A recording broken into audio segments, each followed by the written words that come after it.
Les contes buissonniers présentent Annie raconte. Bonjour à tous, petits et grands.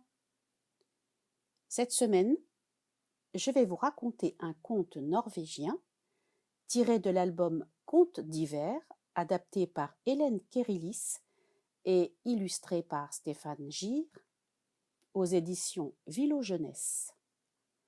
Il s'intitule La nuit des trolls.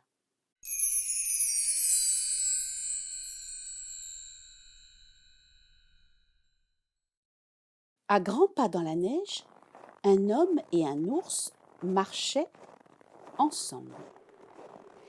Ils marchaient depuis des heures, et leurs cils étaient blancs de givre. « C'est encore loin ?» demanda l'ours. L'homme s'arrêta, épuisé.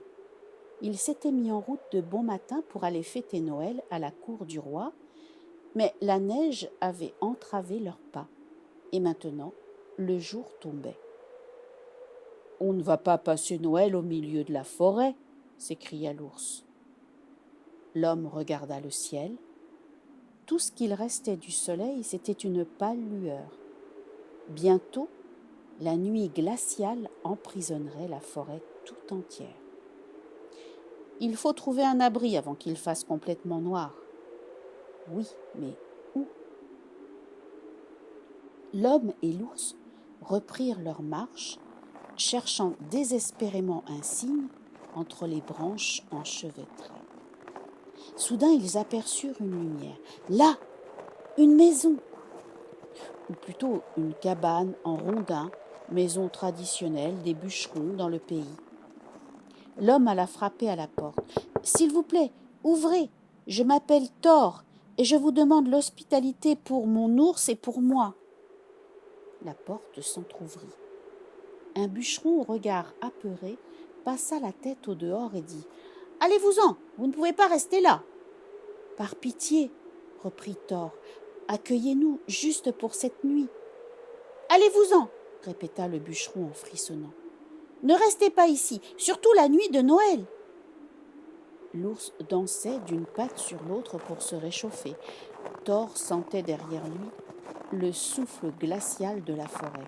« Je vous en supplie, ne nous laissez pas mourir dans la neige. » Le bûcheron, indécis, se gratta la tête, puis finit par ouvrir la porte. « C'est vous qui l'aurez voulu, » marmonna-t-il.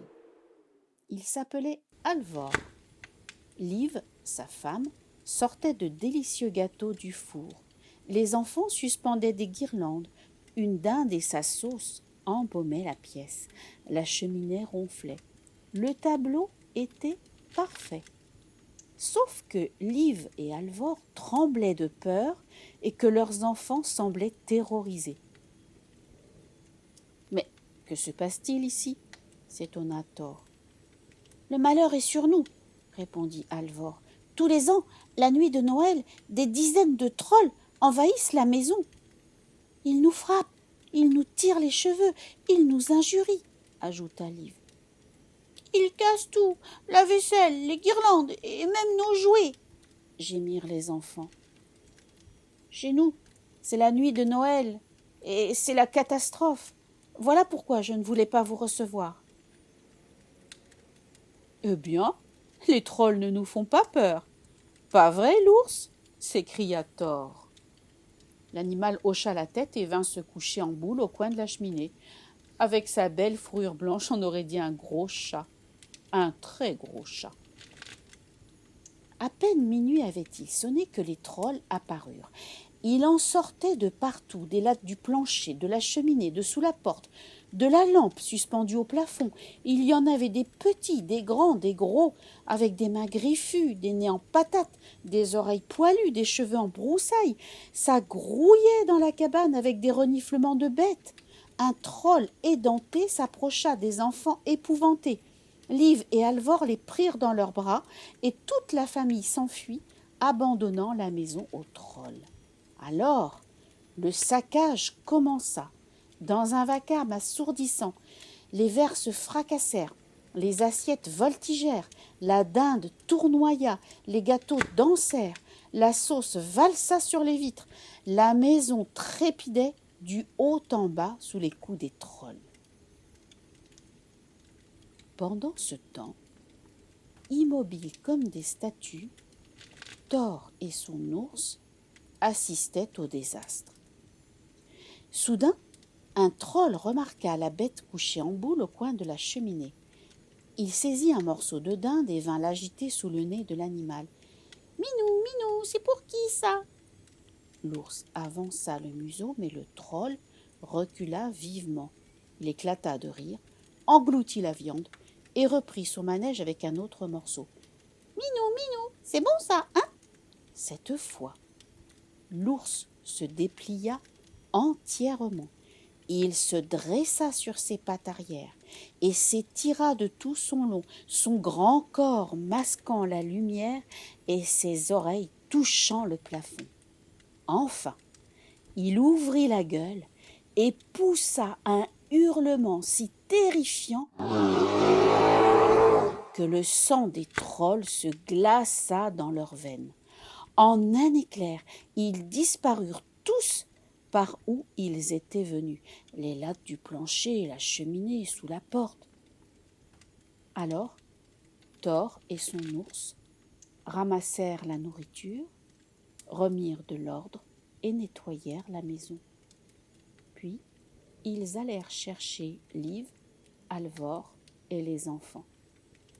Ils passèrent tous ensemble un joyeux réveillon de Noël. Et le lendemain, Thor et son ours reprirent leur route. Un an plus tard, la veille de Noël exactement, Alvor coupait du bois dans la forêt lorsqu'il entendit une voix qui sortait de nulle part. « Alvor ! Qui parle ? Dis-moi, as-tu toujours chez toi cet énorme chat blanc ?»« Quel énorme chat blanc ? » ?»« Celui qui dormait en boule au coin de la cheminée. » Alvor comprit alors que c'était un troll qui parlait, un de ces trolls qui avaient eu si peur de l'ours l'année d'avant. Le bûcheron réfléchit quelques secondes, puis répondit, l'air de rien. « Bien sûr, il est toujours là, et en fait, c'est une chatte. Elle a eu 7 chatons, tous plus gros les uns que les autres. Pourquoi ? Tu veux les voir ? » ?»« Oh non, surtout pas !» s'écria le troll d'une voix tremblante. Alvor entendit alors un énorme froufrou dans les branches et vit un troupeau de trolls épouvantés s'enfuir à toutes jambes jusqu'à l'autre bout de la forêt. Depuis ce jour, Alvor, Liv et leurs enfants passent chaque année un merveilleux Noël. Et mon histoire est finie. À la semaine prochaine. J'espère que vous avez apprécié l'histoire. À la semaine prochaine.